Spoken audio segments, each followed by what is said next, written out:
Olá, galera! Sejam bem-vindos mais uma vez aqui na aula do Sururu Talks. Chico Rosário falando para vocês e hoje a gente vai trabalhar com uma abordagem diferente sobre empresa. A empresa na economia industrial. Vem comigo aprender mais um pouco!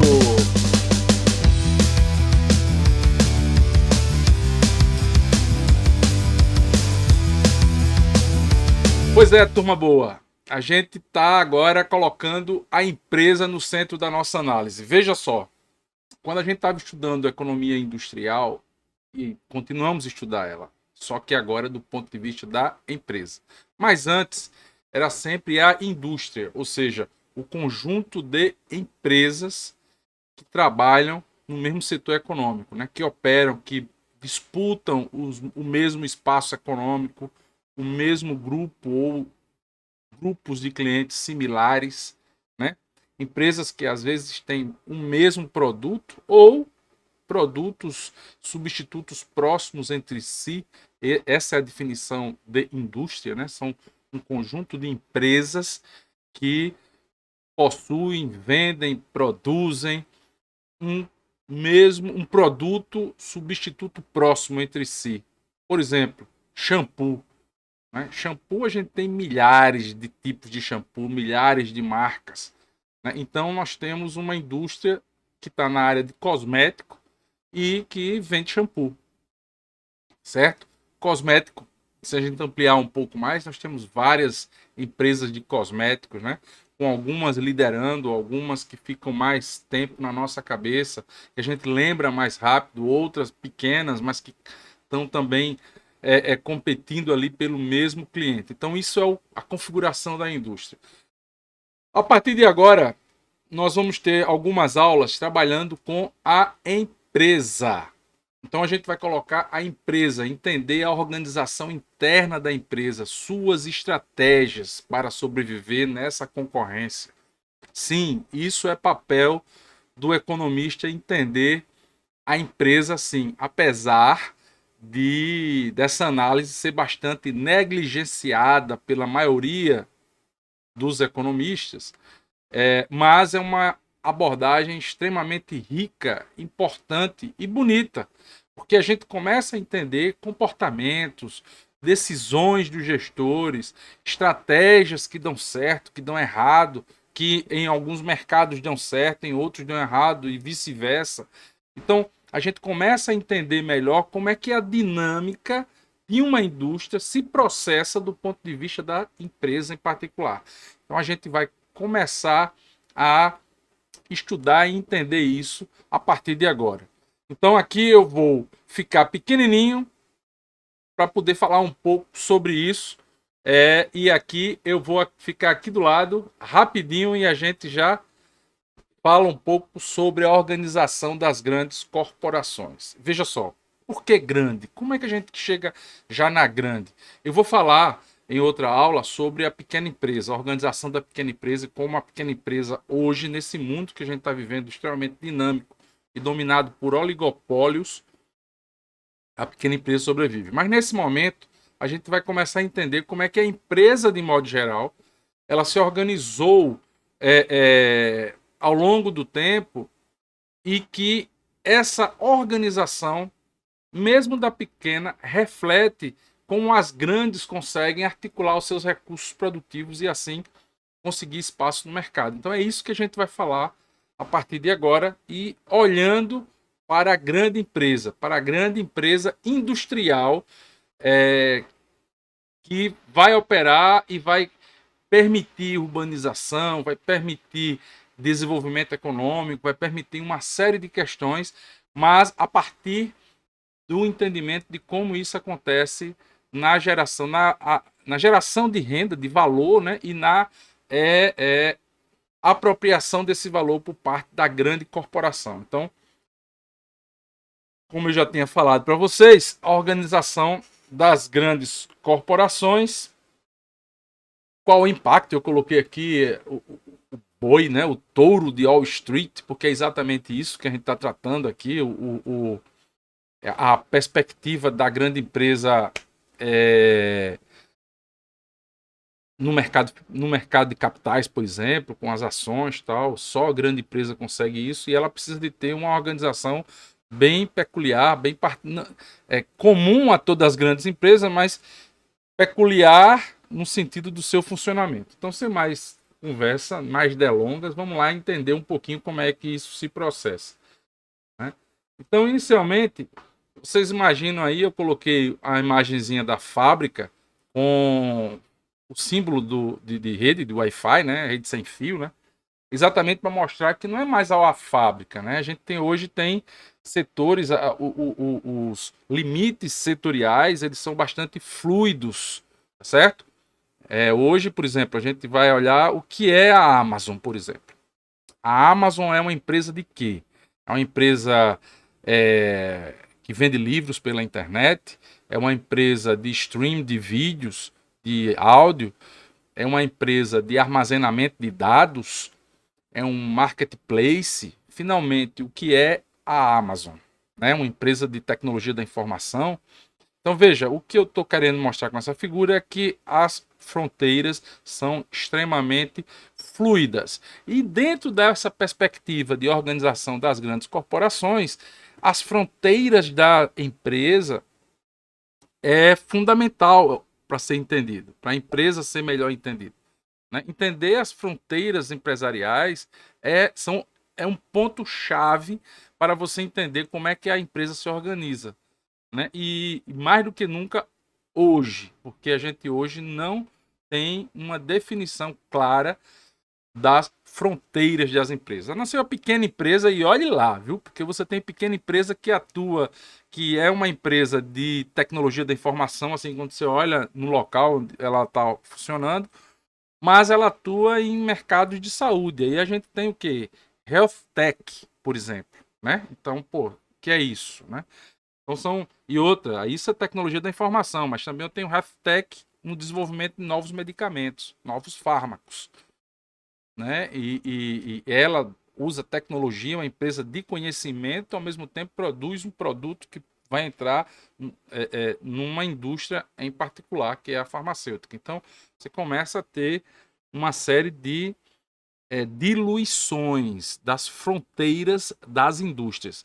E aí é importante entender quais as fronteiras e como se comportam, se estruturam as fronteiras da empresa ou das empresas, né? Então, primeira coisa que a gente tem que entender é a importância da empresa capitalista no sistema econômico, certo? É dentro dessa empresa que a gente vê inovações, melhoria de renda da população, sim, porque você pega uma empresa desenvolvida com inovação, você tem bons salários acontecendo ali, tá certo? Você tem bons salários. Então, é bom entender isso, né? É bom ter essa noção. As empresas capitalistas, elas são fundamentais para o sistema econômico. A empresa capitalista é uma instituição. O que é uma instituição? Do ponto de vista mais genérico da economia institucional, a instituição são as regras do jogo, né? A empresa é uma. Então, formação de empresa, a constituição de uma empresa é uma instituição, né? E outra, essa instituição evolui. Ela evolui e evolui o sistema. A empresa hoje não é a mesma empresa do início do século XX ou do início da Revolução Industrial. A empresa hoje é bem diferente, ela evoluiu nesse sentido, e com a evolução da empresa, ou desse tipo de empresa, a gente teve também a evolução de todo o sistema capitalista. O mercado é um processo, então, dentro dessa perspectiva evolucionária da empresa, você tem também o mercado como um processo, né? Porque o mercado também é uma instituição e ele é construído, né, pelos agentes, e ele é afetado pela organização da empresa capitalista, porque vocês vão ver mais na frente que a empresa ela pode se integrar verticalmente e aquilo que ela transacionava no mercado, ela pode começar a produzir dentro da sua fronteira, né? Então você tem o mercado sendo afetado pela organização capitalista, né? Pela organização da empresa capitalista. Existem vários tipos de organização, de organizações empresariais, né? Ou de organização mesmo, de forma da empresa, né? E a organização é pouco explorada. Essa forma de ver a empresa é muito pouco explorada, como eu já tinha falado, pelos capitalistas, pelos economistas, né?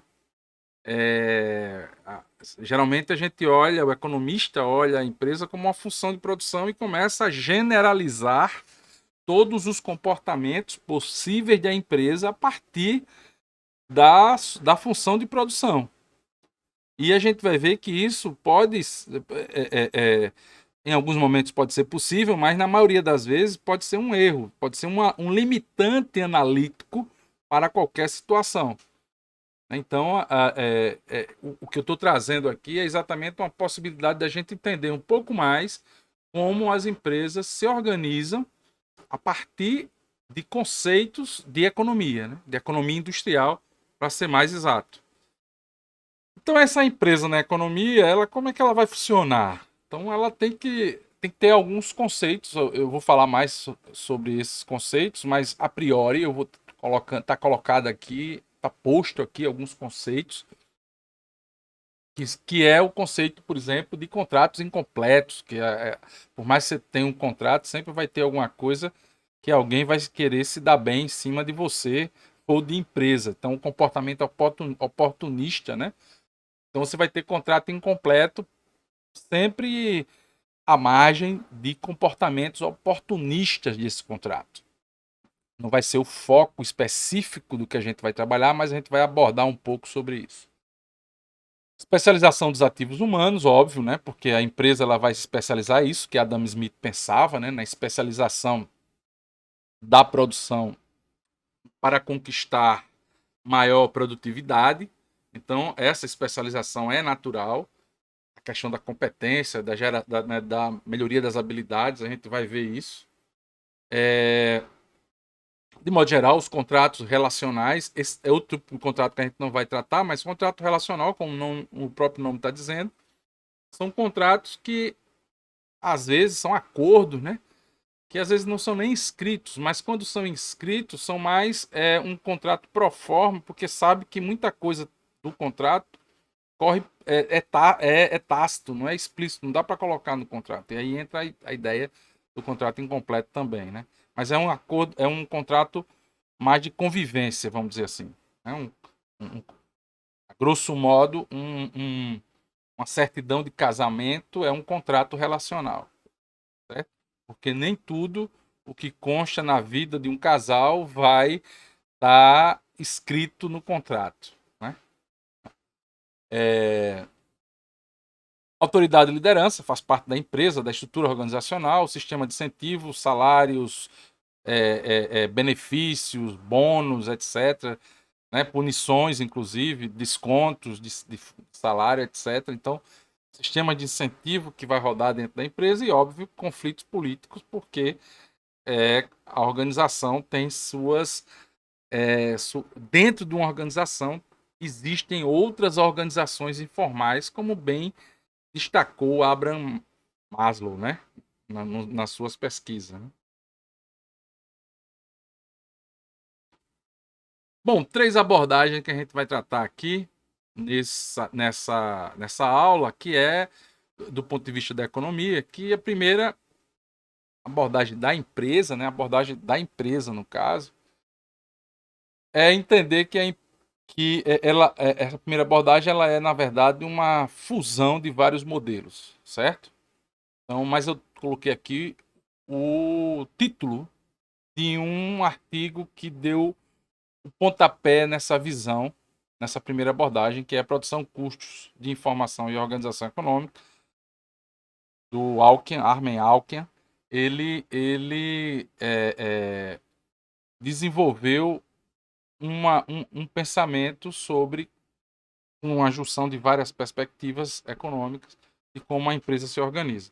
A segunda abordagem é a dos custos de transação, que faz parte também da primeira, né? A gente vai ver isso, e que, no fundo, ela gera a noção da grande empresa multidivisional, a grande empresa que a gente conhece e ouve falar nas suas atuações em bolsa de valores, etc, né? Tipo uma GM da vida, que foi estudada, inclusive, a Dupont e por aí vai. E uma terceira abordagem é que é aquela abordagem que enfatiza o papel da estrutura organizacional da empresa para articular conhecimento e gerar inovação, né? A ideia de organização que aprende. Então, a estrutura organizacional, ela permite absorver conhecimento para gerar inovação. Então, a gente vai ter mais uma abordagem aqui do entendimento da firma. Existem outras, né? Eu gosto muito, particularmente, e boa parte delas também vem dessa origem, do livro da Edith Penrose, que está na literatura desse capítulo, que trabalhado aqui. Eu vou colocar nas referências o livro da Edith Penrose, a teoria da firma, né? A teoria do crescimento da firma, na verdade, onde ela vai trabalhar a forma de organização da empresa, diversificação e por aí vai, competência, aprendizado, tem a ideia de recurso.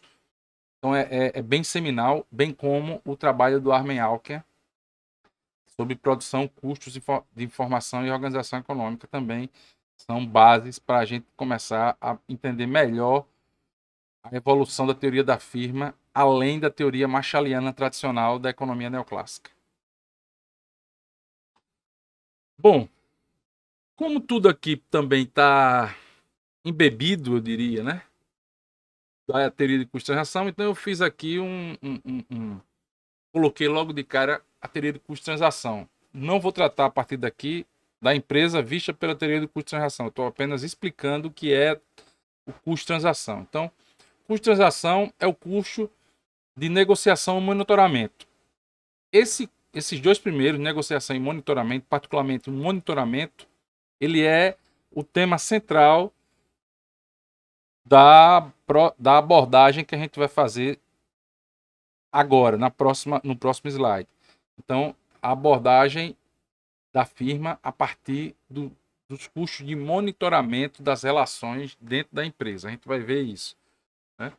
Mas a teoria de custo-transação, ela está também mostrando se vale a pena a empresa integrar verticalmente ou não integrar verticalmente, né? Se ela, como é que a empresa ela monta sua estratégia para economizar. Isso já é uma digressão da teoria do custo-transação a partir do Nikolai J. Foss, que ele faz um trabalho nesse sentido.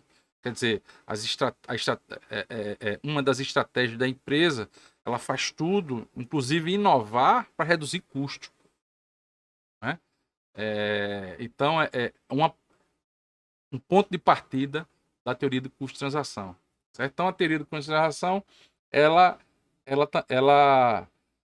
permite a gente navegar por vários outros, bem como a teoria da Penrose de crescimento da firma, que nós vamos trabalhar um pouco na última abordagem e na aula sobre crescimento, né, diversificação, crescimento e competência, geração de competências empresariais e tecnológicas, competências produtivas e tecnológicas. Nessa aula a gente trabalha mais a perspectiva da Penrose e os evolucionistas, mas aqui a gente já vai fazer uma introdução a isso. Então, a primeira abordagem, como eu tinha falado, que é usando a ideia de custo-transação como custo de monitoramento de contratos, é essa ideia de entender a empresa como um nexo de contratos. E está aí a nossa empresinha ainda, né? Multiproduto, multitecnológica, mas que não deixa de ter os problemas normais de monitoramento e gerenciamento de contrato. Então, a empresa ela contrata seus serviços, seus insumos. Está aí o serviço de internet, de rede, de desenvolvimento da sua capacidade, sua infraestrutura de TI, contrata produtos, insumos, né? Ela compra insumos e contrata outras empresas para essa entrega de insumos, né? Ela contrata também gente para fazer a sua administração, tá certo? Então essa empresa, ela é uma empresa grande que tem capital aberto e que tem problemas de contratação, né? Problema no sentido porque ela tem que contratar pessoas para administrar a sua produção, para organizar a sua produção internamente no seu dia a dia. Ela contrata também, veja, tudo é contrato.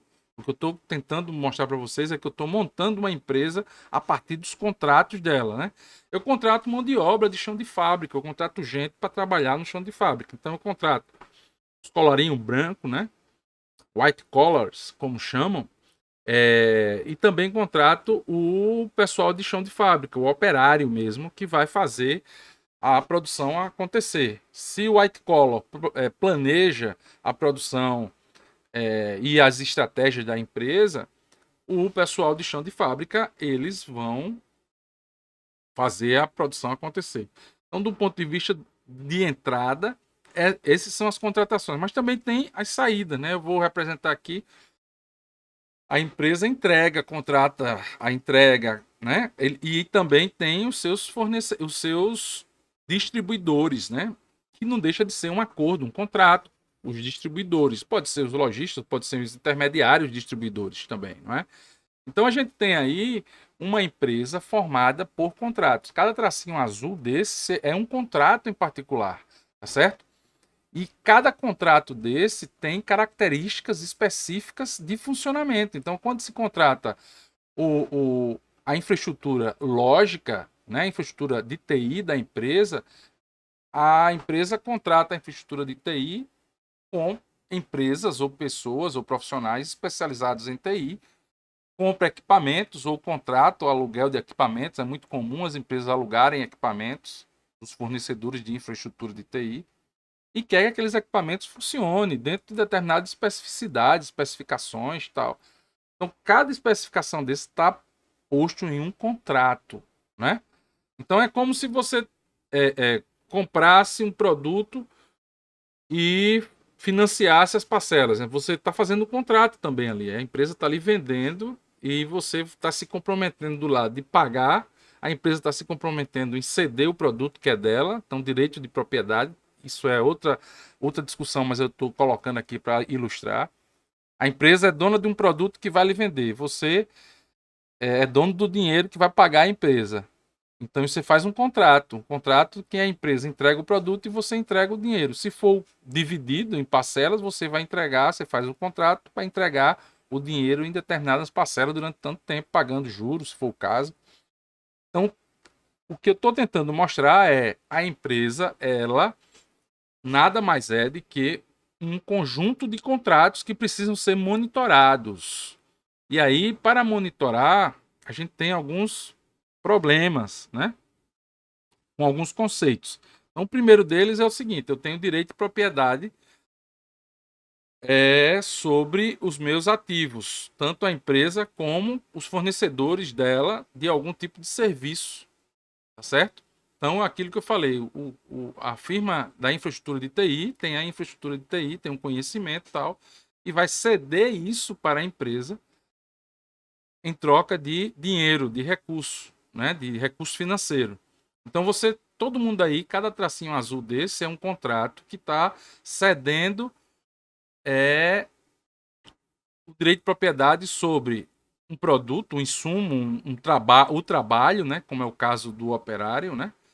Do pessoal do colarinho branco, um trabalho especializado do colarinho branco, um trabalho menos especializado do operário, mas todos estão cedendo em troca de dinheiro que a empresa detém, né?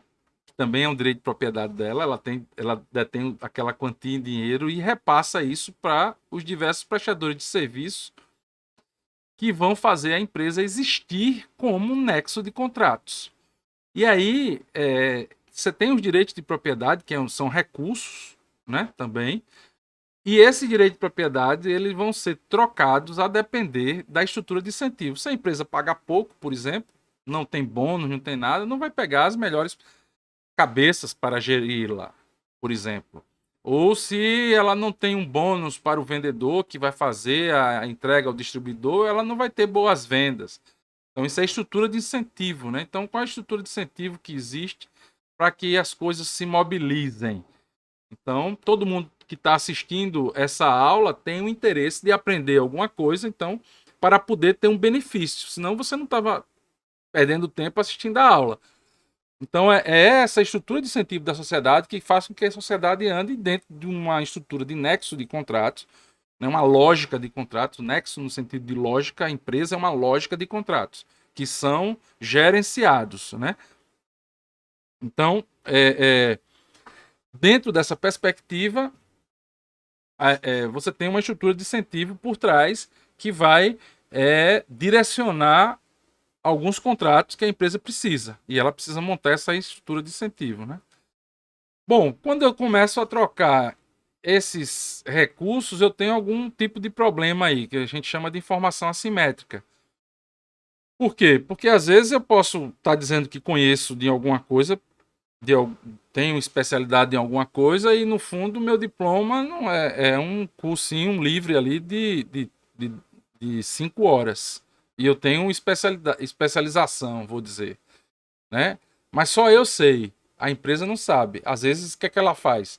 Para não ter tanta informação assimétrica. Teste, seleção de pessoal, né? Ela faz, quando vai comprar um novo insumo, ela faz um teste, se o insumo funciona de verdade e tal, para reduzir informação assimétrica, porque às vezes a pessoa diz que tem e o outro pode não ter. Uma vez contratado algo pro lado da empresa, ela tem para contratar algo que a pessoa gato por lebre, vamos dizer, vamos falar mais fácil, eu chamo de risco moral. Eu estou comprando algo que eu não sei se vai ser entregue. Se a empresa não já tem reputação, eu tenho problemas aí de incorrer em um risco que eu posso ser enganado, ser trapaceado.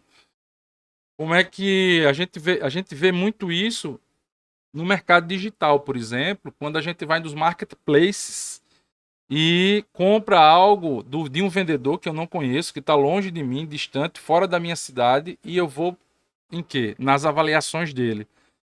Então, a reputação, as avaliações reduzem o risco moral meu de comprar um produto de quem eu não conheço. A mesma coisa é a avaliação de um motorista de Uber, né? É a avaliação de um restaurante no TripAdvisor. Então, essas avaliações elas reduzem, chamam de risco moral do ponto de vista do contratante. Por outro lado, ninguém conhece a cozinha de restaurante. Por isso que os restaurantes, muitos mais sérios, colocam vidro na cozinha, convidam as pessoas a visitarem a cozinha, não nessa época de Covid, mas é normal isso. Por quê? Porque reduz a informação assimétrica. Né? O restaurante vai dizer que tem uma cozinha maravilhosa, mas eu, como cliente, como contratante do serviço do restaurante, eu não sei se realmente ele tem aquela cozinha maravilhosa. Então, essa ideia de informação assimétrica é quando eu estou contratando, ou alguém vai me entregar alguma coisa, não sabe se eu vou pagar também. Né? Então, você tem informação assimétrica nos contratos. E essa informação assimétrica se transforma em risco moral do ponto de vista do contratante, ou de não receber aquele serviço exatamente como pensava, ou como diz as especificações do contrato. Né? Eu falei o risco moral e o oportunismo. Né? O oportunismo, por último, que é o problema de que o risco moral é exatamente isso. Você ser contratado para entregar algo, aquele certificado, né? E, no fundo, você não ser daquele jeito, não ter aquelas habilitações todas, não fazer aquilo que você se comprometeu a fazer. Isso é oportunismo, porque a empresa não monitora o suficiente. Por isso que o nexo de contrato, o custo de transação nesse formato de empresa, ou nessa abordagem, porque não é nesse formato de empresa, é nessa abordagem analítica da empresa. Porque todas as empresas, se você olhar com cuidado, ela é realmente montada com um contrato, com contratos. Sempre tem contrato, a partir da própria fundação dela que tem um contrato social. A própria fundação da empresa com a sociedade, a empresa faz um contrato social com a sociedade, que é representado pelo governo, né? Que é registrado na junta comercial, que é o órgão que registra os contratos sociais das empresas. Então, a partir daí, tudo mais é contrato na empresa. Então, é uma abordagem de ver a empresa. E aí, esses contratos, eles são sempre sujeitos a tudo isso que eu estou colocando aqui para vocês. Bom, isso tem implicações, óbvio, na minha análise e até no próprio funcionamento da empresa, né? Isso tem implicações importantes nesse novo conceito de empresa, né? Como ficção legal, né? O nexo de contrato é uma ficção legal porque eu dependo da confiança, tem muita confiança jogada ali e, e aí eu tenho algumas implicações em função disso, né? Uma delas é a visão das relações contratuais na empresa. Veja, eu coloquei uma série de questões que eu acredito que daqui por diante vocês vão olhar de forma diferente os contratos que vocês estão assinando, né? E também vão pensar diferente na forma como vão cumprir os contratos que vocês estão sendo, operando ele, né? Então, do ponto de vista da implicação, os agentes eles vão se comportar de forma diferente e a partir dessas relações contratuais. Há um esforço da empresa em reduzir o oportunismo, em reduzir a informação assimétrica, em reduzir o risco moral. Só que isso leva à busca por informação e vocês sabem que apesar de dado ser barato hoje no mundo, dado você compra, mas a informação, que é transformar o dado em alguma coisa mais útil, né? O dado sem análise, ele não é nada. O dado com análise, ele se transforma em informação. Informação é caro e isso implica na questão dos custos de monitoramento dos contratos, né? As fronteiras, como eu já tinha falado, são definidas pelo contrato, né? E define a natureza também da empresa. Quer dizer, isso significa que você pode ter a ideia de terceirização. Hoje, principalmente a terceirização das atividades fim das empresas, já mostra que as empresas elas podem ter uma abordagem diferente, né? Ser um ou dois gestores e o resto tudo subcontratado, né? Então você mexe nas fronteiras das empresas. A empresa pode ser modelada, e aí a ideia mais teórica mesmo, de modelar como função de produção, no sentido de buscar que esses contratos ele termina tendo um equilíbrio, né? Como você tem uma estrutura de incentivo ali, aquela história do ganha-ganha. O ganha-ganha nada mais é do que a ideia de equilíbrio também, né? Nos resultados do contrato. Olha, eu lhe pago o que você acha justo e você me entrega o que eu preciso de fato dentro das especificações. Então você tem essa relação aí de equilíbrio que no fundo termina voltando para uma abordagem neoclássica, né? E você tem uma renegociação continuada, porque às vezes você pode ter, por exemplo, a empresa contrata inicialmente, a empresa pequena contrata inicialmente o serviço por um preço mais baixo, porque o fornecedor daquele serviço se compadece, ou por algum motivo, alguma negociação, não, eu quero conquistar o cliente e vou lhe fazer um preço melhor. Aí, de repente, a empresa que contratou um serviço por um preço mais baixo começa a faturar mais. Aí entra a renegociação sob o risco do que chama de hold-up, quer dizer, o risco do refém, né, da situação de refenização. A empresa está dependente daquele serviço e o cara vai dizer, não, agora, meu amigo, eu só entrego esse serviço que você depende muito de mim por um preço mais alto porque você está ganhando muito dinheiro. Ou então porque você depende muito de mim. Então, essas renegociações de contrato são continuadas para evitar apropriação indevida, ou seja, para sempre buscar o ponto de equilíbrio nas entregas dos contratos. Será que isso é verdade? Fica a questão aqui. Será que Quando se tem apropriações indevidas, realmente quem está ganhando vai querer renegociar? Fica aí a questão em aberto.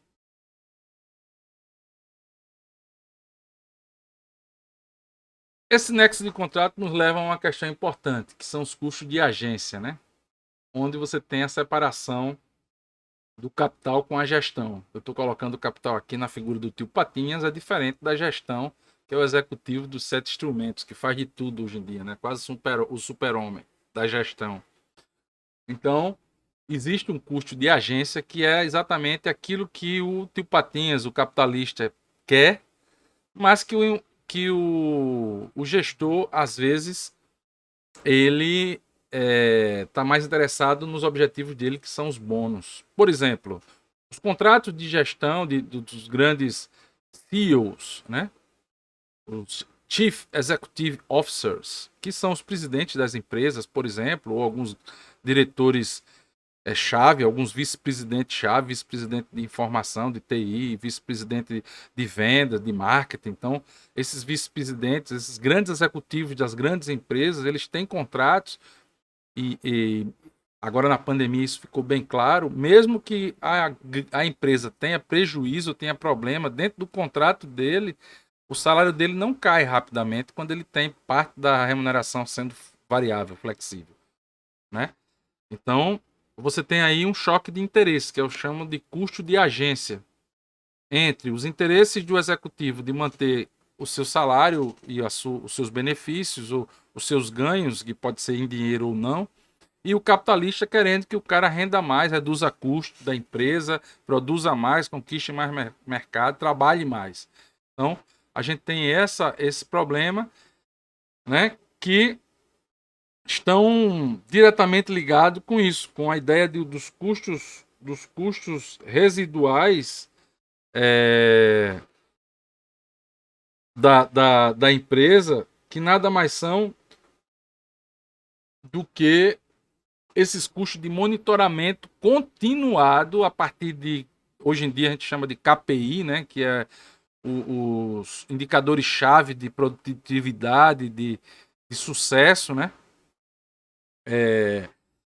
Nós temos outros indicadores da empresa e indicadores contábeis financeiros, exatamente para poder monitorar. Só que para você montar todo esse conjunto de informação custa. E isso que chama de custo residual, né? A questão das despesas tem a ver com as despesas operacionais diretamente das empresas, né? Então, a gente tem questões relacionadas aí com a estrutura organizacional que a empresa vai que a empresa pode incorrer, né? E essa estrutura organizacional você vai ter que criar monitoramento para o funcionamento dessa estrutura, né? E por fim, existe custos também, dispêndios para manter os agentes dentro da linha, né? Então você tem departamento pessoal, com psicólogo, com às vezes benefícios de clubes, tal. A própria empresa tem custo de aluguel de ambientes confortáveis. Então, tudo isso para manter minimamente a empresa dentro, reduzir aquelas informações assimétricas, os riscos morais, montar uma estrutura de incentivo capaz de fazer com que a empresa consiga maximizar seus resultados. A outra abordagem é a abordagem do custo de transação, não é? Que tem a ver, e por que mudança organizacional? Porque tem a ver com os diversos tipos de organização, de tamanho inclusive, né? De organização a partir do tamanho dos custos de transação. Veja, anteriormente a gente pode imaginar que a empresa é um grande mercado. As atividades de mercado de contratação, então vamos já classificar aqui. Nós temos um tipo de contrato, o contrato spot, que é o contrato em um momento. Então você vai comprar uma bala, um confeito, né? Um doce no mercado, você dá dinheiro e o vendedor lhe dá o doce de volta. Então aquilo ali é um contrato que você faz de entregar o dinheiro e receber o dinheiro e receber o doce, mas é um contrato que chama de spot, naquele momento, né? No ponto, um flash, né? Então aquele é o contrato spot. Eu pago e recebo imediatamente e não tenho tempo para ir recebendo as coisas. Por outro lado, um contrato de trabalho é um contrato mais longo e dentro desse processo de relacionamento você pode ter alguns desgastes e ter outros custos, mas é um contrato. Então é um contrato também que eu vou no mercado de trabalho. Então, tanto o contrato spot como os contratos de custo mais longo, eu vou ao mercado. Então dá para entender, ou dá para intuir, né, que na visão de nexo de contrato, tudo é mercado ali e tal. Beleza. Aqui no custo de transação mais ou menos a mesma coisa, só que dependendo do tamanho do custo de transação para fazer essas relações dos contratos, a firma vai tomar a decisão de fazer aquela transação internamente. Fica mais barato. Eu reduzo o custo de transação, por exemplo, se eu tenho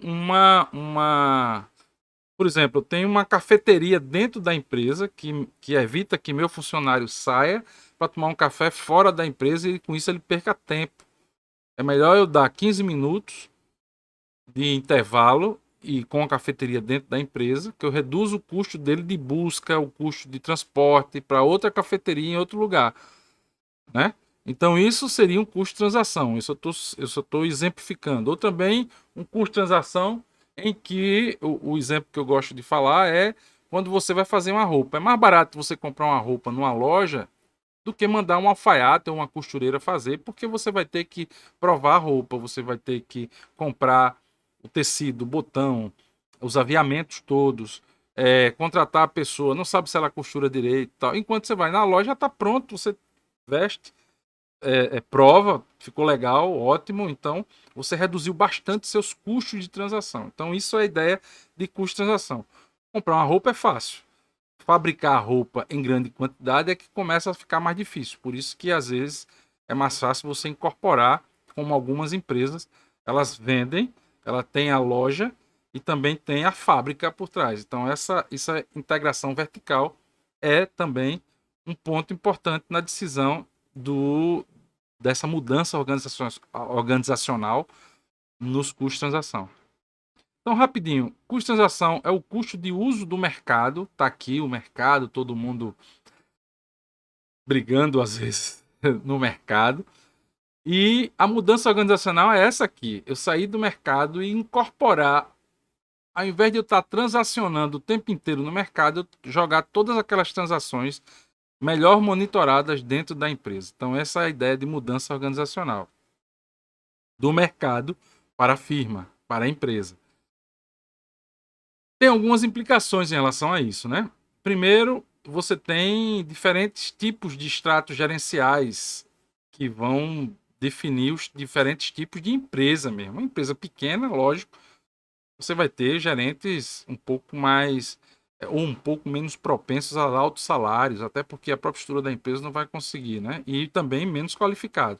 Empresas maiores, multinacionais, precisam de pessoal mais qualificado. Então você tem estratos gerenciais distintos que isso pode implicar na mudança no estrutural da organização. E, bom, quando você tem esses diferentes estratos com diferentes níveis de tomar decisão, de um lado, por outro, você cria uma inércia de gestão porque você cria modelos organizacionais mais rígidos. Né? Então você tem esse problema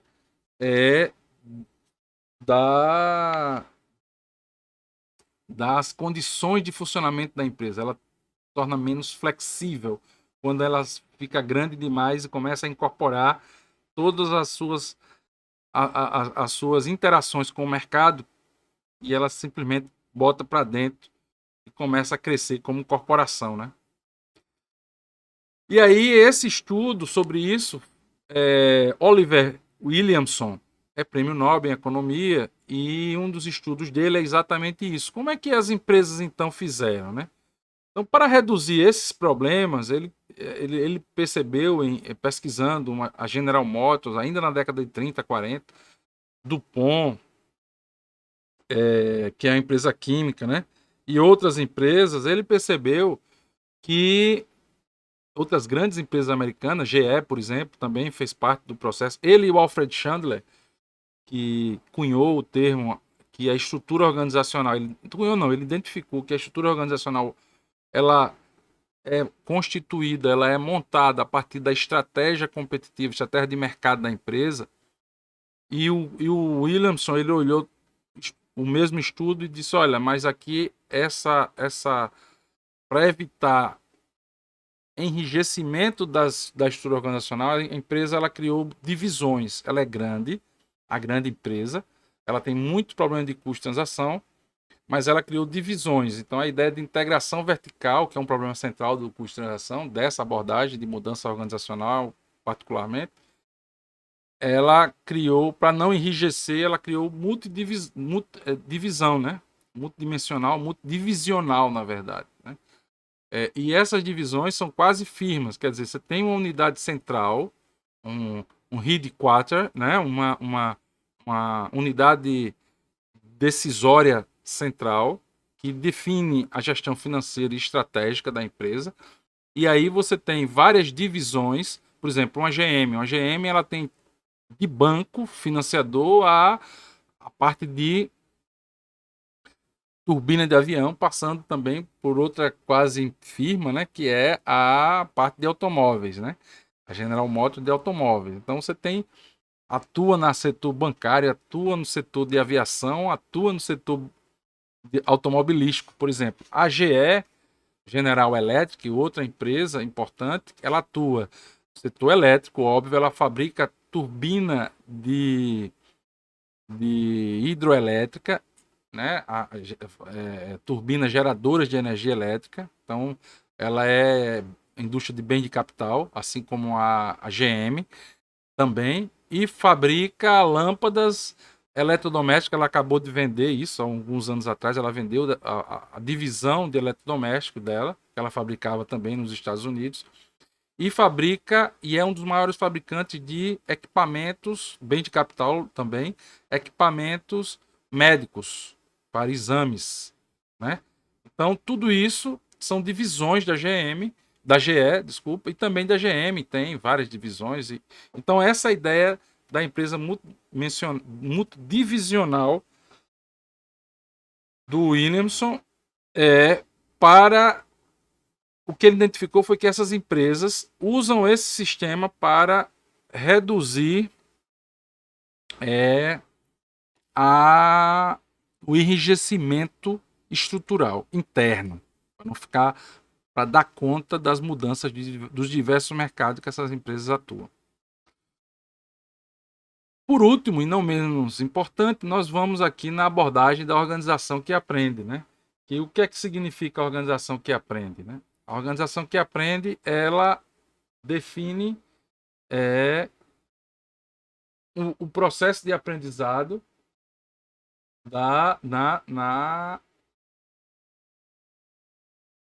dentro da empresa, né?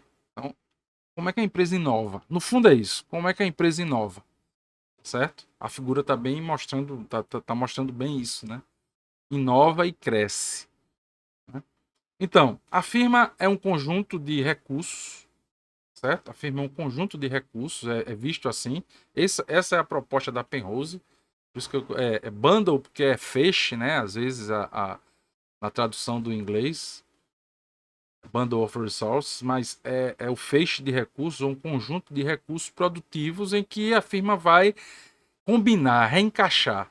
Só que esse processo de combinação, de encaixe, ele precisa que a firma domine as tecnologias que estão por trás das diversas dos encaixes das máquinas, de botar uma máquina para funcionar, né? De atender a diversos mercados, de ter controles dos caminhões da logística, por exemplo, das rotas, de entender rota para entrega, de entender o cliente final, a necessidade do cliente final, de desenhar um produto para esse cliente final. Veja, cada atividade que eu estou falando aqui é um conjunto de recursos também. E aí, esses recursos, eles nem sempre são utilizados na sua totalidade. A gente chama de recursos ociosos. Por exemplo, um caminhão da empresa, ele pode, às vezes, por falta de entrega, ele está 2, 3 dias ali parado. Né? Então, é um recurso ocioso, que ela pode usar esse caminhão para alugar para outras, para fazer aula de preparar motoristas, por exemplo, para ter carteira de motorista para ser caminhoneiro da própria empresa ou de terceiros e receber por isso. Né? Então, o uso criativo do recurso ocioso é exatamente a inovação, onde você começa a recombinar esses recursos para gerar novos produtos ou serviços, né? Essa é a figura do cubo mágico, é exatamente a recombinação, a combinação e a recombinação para gerar vários recursos e serviços. Então, é por meio dessa recombinação que a empresa enfrenta a concorrência, desenvolvendo inovações, né? Então, você recombina os seus recursos e serviços para atender a novos mercados ou a novos problemas, a oferecer soluções a novos problemas de diferentes consumidores, né? Ou diferentes mercados. E essas combinações ocorrem por meio de processo de aprendizado. Por isso que é a firma que aprende. Porque a firma, para fazer essas recombinações, ela tem que entender do que está fazendo. Né? Tem que ter competência naquilo que está fazendo. Então, precisa, antes da competência, de ter processo de aprendizado interno, né, dentro das suas estratégias, ver como é que a firma aprende. Então, tem uma ferramenta de gestão chamada Balance Scorecard, com 4 dimensões da gestão, e uma delas é os processos de aprendizado. Então, para tudo que a firma faz, ela tem que ter um processo de aprendizado definido para poder ter capacidade, gerar capacidade de recombinar seus recursos. E esse processo de aprendizado, que é o foco dessa abordagem, entender a firma, como ela constrói esses processos para recombinar os seus recursos, é a questão da incerteza. Isso é verdade. Uma inovação, ela gera muita certeza, porque ninguém sabe se a inovação vai ser sancionada, vai ser aceita pelo mercado. Né? Então, no processo de inovação, você tem um esforço ali por trás e você não sabe se aquele processo, aquele aprendizado que gerou um produto ou serviço vai ser bem aceito, vai ter sucesso no mercado. Outra coisa, e aí é onde está o ponto da inovação, a presença de conhecimentos que não estão explícitos. Porque conhecimento explícito, aquilo que está no livro, por exemplo, qualquer um tem acesso. Agora, aquilo que você interpreta a partir da sua leitura do livro, que é conhecimento tácito, é só você que tem. E é só essa capacidade que lhe vai dar valor, que vai dar renda para você. A sua capacidade de interpretar do seu jeito os dados e as informações que lhe chegam. Então a empresa é a mesma coisa, ela cria esse processo de aprendizado, mas os funcionários que estão tratando daqui e dali têm conhecimentos tácitos que combinados dão inovações fantásticas. E esses conhecimentos tácitos geram capacitações de grande impacto no mercado para essas empresas. Então, essa capacitação que só a empresa sabe fazer, aquilo que ela sabe fazer de melhor, de mais bem feito. Né? Todo mundo quer copiar o McDonald's, mas só o McDonald's tem aquele processo padronizado, bem ou mal, criticado ou não, mas ele está ali e ocupa cada vez mais espaço dentro do mercado de alimentação fast food. Então, esse é o ponto da capacitação, é fazer bem feito. Né? Alguns processos que são trabalhados na literatura de modo geral, que é o aprender fazendo, né? O aprender manipulando, utilizando a tecnologia, o construindo, fazendo a tecnologia, manipulando. Você sempre tem esses aprendizados, eles vão gerar novos recursos ociosos que vão ser utilizados em novos mercados. E isso vai gerar o crescimento da firma, né? Então, por isso que essa os processos de aprendizado são importantes para se entender. Aprender aprendendo, que é pela absorção do conhecimento científico. Quando você aprende, você também já vê como você vai usar a empresa também, já vê como ela vai usar e vai aplicar aquele conhecimento novo. Uma empresa sempre tenta copiar a outra, faz benchmarking, é isso, aprendizado de transbordamento intraindustrial. Então, por isso que as empresas high-tech, em setores mais avançados tecnologicamente, elas inovam muito mais rapidamente, porque é o padrão de concorrência desse setor. E quem produz açúcar ou produz commodity, ele inova muito lentamente, porque açúcar é açúcar, commodity, né? Soja é soja em qualquer lugar do mundo. Os processos são bem difundidos. O homem já está na agricultura há mais de 5.000 anos, né? Quase 10.000 anos. Então, isso significa que quem produz commodity, produz commodity. Quem produz high-tech, obviamente, vai ter possibilidade de inovar muito mais. Né? Esse transbordamento intraindustrial também favorece as interações, né? As trocas de informações e no processo de busca, que tem a ver com a absorção de novos conhecimentos e do aprender manipulando, você tem processo de busca de aprendizado, de você procurar, a empresa procurar se qualificar, incorporar novas tecnologias e isso gera também aprendizado. Então, qual é a relação de estrutura organizacional e aprendizado? Eu coloquei bem essa figura aí da estrutura organizacional mais moderna, em rede e tal, exatamente para mostrar isso. É isso que gera. Aprender, você modifica a sua estrutura organizacional para melhor muitas vezes. Nem sempre, muitas vezes. E isso gera algumas implicações para a decisão estratégica. Mas antes a gente vai ver do ponto de vista de pesquisa, de estudo. Então, o que é que essas três abordagens gera de implicações, né? Do ponto analítico, para estudar, fazer pesquisa, você tem que assumir algumas hipóteses comportamentais da empresa para poder escolher melhor a abordagem, né? Você tem uma estrutura hierárquica também para tomar a decisão. Olha, como é que é o tipo da empresa? É mais vertical? É mais rígida? Então, o que é que pesa mais? É mais os contratos? É mais o custo de operação, de transação? É o aprendizado, né? E como é que essa empresa constrói as suas soluções para sobreviver, né? Então, esses são alguns problemas que podem ser abordados a partir dessas três dimensões, três visões, na verdade, da empresa, né? Da construção de uma empresa. Agora, para a prática, né? Para a estratégia, e eu coloquei a figura aí do Agile como fronteira, né? Alguns criticam, é um modismo, mas é interessante esse modismo, a gente pode dizer assim, que eu acho que não. Não é bem uma teoria, mas é uma forma de ver. Então é isso que eu vou tentar trazer aqui nessas considerações finais para a ação estratégica. Primeiro,